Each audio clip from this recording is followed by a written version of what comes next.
நல்ல புத்தகங்களை நம்ம தேர்ந்தெடுத்து வாசிக்க ஆரம்பித்தோன்னு வச்சுக்கோங்களேன், நம்மளுடைய மனம் ரொம்ப செம்மையாகும். நம்மளுடைய சிந்தனைகள் ரொம்ப விஸ்தாரமாகும். சிந்தனைகள் விஸ்தாரமாகும்போது தேடல்கள் அதிகரிக்கும். தேடல்கள் அதிகமாகும்போது கற்றலும் கேட்டலும் இயல்பாக நடக்கும். கற்றுக்கிறதும் கேட்குறதும் நம்மளுடைய முதன்மையாக வச்சுக்கணும். நான் நிறைய இடங்களில் பார்த்துருக்கேன். நிறைய கருத்தரங்கங்கள், பட்டிமன்றங்கள் பேச போகும்போது எல்லாரையும் கவனிச்சிருக்கேன். அந்த நிகழ்வில் போன உடனேயே அலைபேசியை சுவிட்ச் ஆஃபோ இல்லை சைலண்ட்டோ பண்ணி நான் வச்சுருவேன். தொடவே மாட்டேன். யார் எதிரில் நின்று பேசுகிறாங்களோ அவங்கள கூர்ந்து கவனிப்பேன். அவங்களுடைய உடல் மொழியை ரொம்ப கவனிப்பேன் நான். ஏன்னா உடல் மொழி ரொம்ப முக்கியம். ஏன்னா நிறைய பேர் பார்த்திங்கன்னா சொல்கிறது ஒன்று, அந்த உடல் மொழி ஒன்றா இருக்கும். இன்னொரு விஷயம் பார்த்தீங்க அப்படின்னா, ஒரு தடவை ஏற்கனவே சொன்ன விஷயத்தையே திரும்ப திரும்ப பேசிகிட்டு இருப்பாங்க.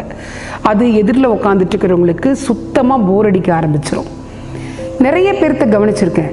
எதிரில் ஒருத்தங்க நின்று மெனக்கெட்டு அவங்க சொல்ல வந்த விஷயத்தை பேசிகிட்டு இருப்பாங்க.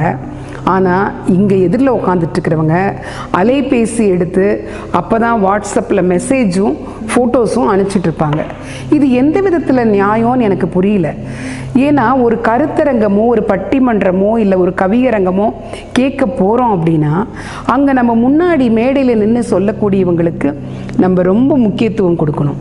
ஏன்னா அவங்களுடைய நேரம் காலத்தை ரெண்டுமே நமக்காக அவங்க செலவு பண்ணுறாங்க. ஆனால் கீழே பார்வையாளராக உட்காந்துட்டு இருக்கிறவங்க என்ன பண்ணுறாங்கன்னா அதையெல்லாம் விட்டுட்டு ஃபோனை எடுத்து வச்சுக்கிட்டு அதில் இருக்கக்கூடிய மெசேஜ்களை படிக்கிறது, அங்கேயே சத்தமாக அந்த ஃபோனை பேசுறது, இப்படி தான் இருக்கும்.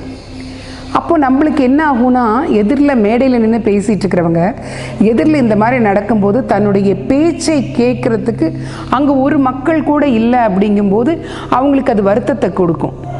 அதே சமயம் இவங்க கீழே பார்வையாளராக இருக்கிறவங்க பேசுகிறதுக்கு வர்றாங்கன்னு வச்சுக்கோங்களேன், அவங்க பேசுகிறத மட்டும் ஒரு முழுசாக வீடியோ எடுக்கிறது, அவங்க பேசுகிறத மட்டும் கவனிக்கிறது அப்படின்னு சில விஷயங்களை செய்வாங்க. இன்னொரு முக்கியமான விஷயம் ஒன்று செய்வாங்க. பேசிகிட்டு இருக்கிறவங்கள இவங்க குறுக்க தலையிட்டு இது எப்படி இல்லைங்க அப்படி இல்லைம்பாங்க. ஒருத்தருக்கு தன்னுடைய கருத்தை சொல்கிறதுக்கு முழு சுதந்திரம் இங்கே இருக்குது. இலக்கியத்தில் பார்த்தீங்கன்னா எல்லாருமே 100% முழுமையாக படிச்சிருக்கவே முடியாதுங்க. நம்மளுக்கு செவி வழியாக வந்த செய்திகள், நம்ம கேட்டு, அதாவது நம்ம பார்த்து படித்த செய்திகள், நம்மளுக்கு பெரியவர்கள் சொன்ன செய்திகள்னு இதையெல்லாம் வச்சுக்கிட்டு நம்மளுடைய கற்ற கல்வியை வச்சுக்கிட்டு சில புத்தகங்களை எடுத்து நம்ம ஆராய்ச்சி செய்து சில முக்கியமான தரவுகளை வச்சு நம்ம அங்கே பேசுவோம்.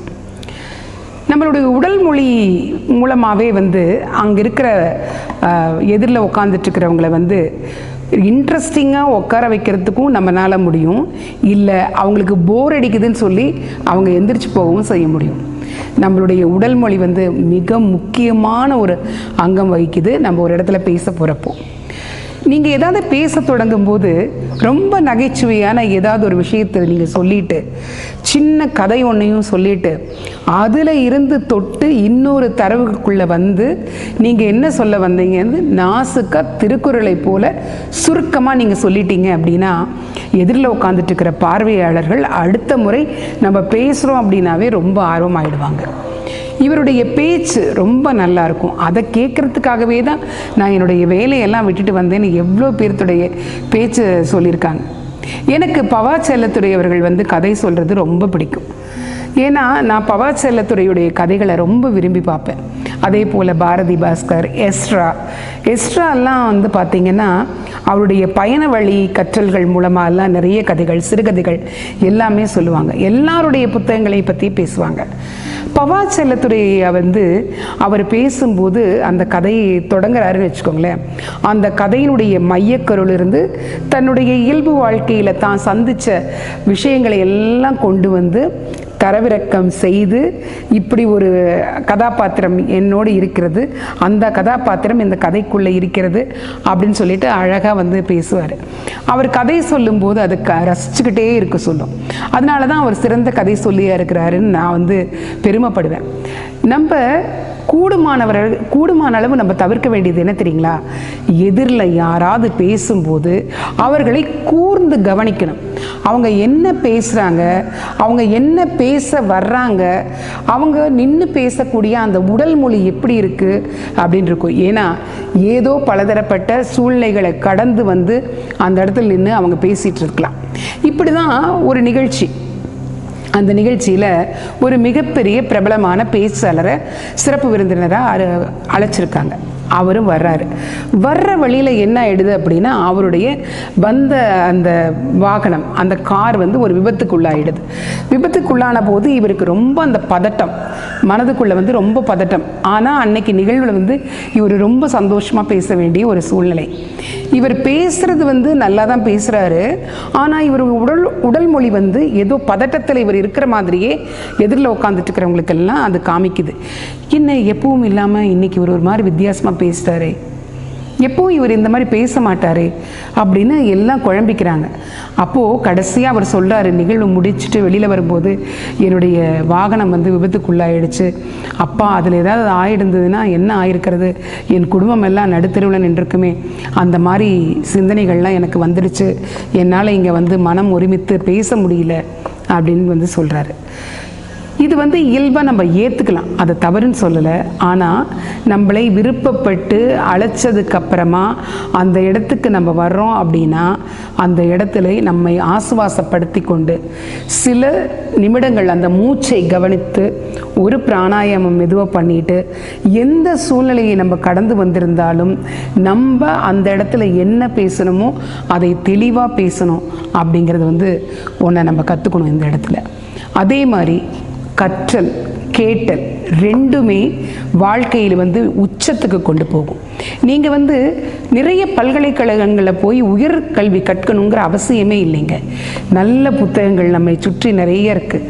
அந்த புத்தகங்களை எடுத்து வாசிக்கவே வந்து உயர்கல்வியை விட நல்ல மதிப்பு நம்மளுக்கு தேடித்தரும்.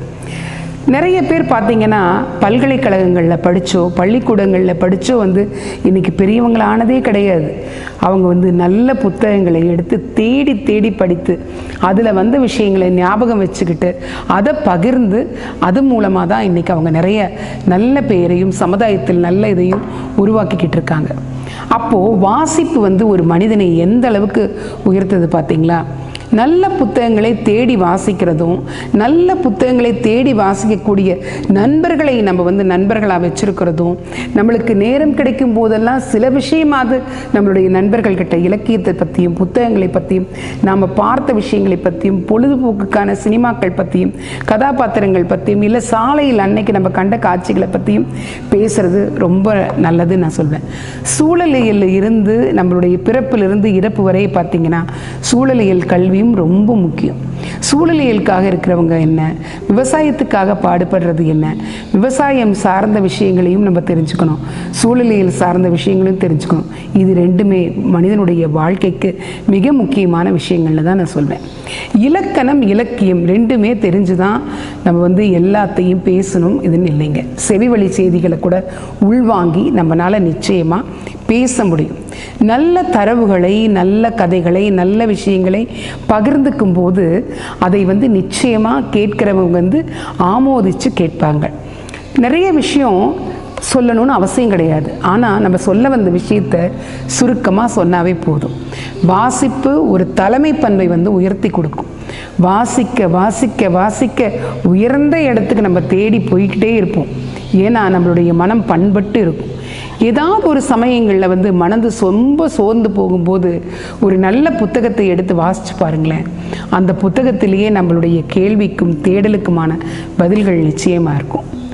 இந்த காணொளியை பார்க்குற நீங்கள்லாம் இனிமேல் வந்து எங்கே போனாலும் யார் பேசினாலும் அதை நிச்சயமாக கூர்ந்து கவனிப்பீங்க அப்படிங்கிற நம்பிக்கையில் தான் நான் இதை பேசுகிறேன்.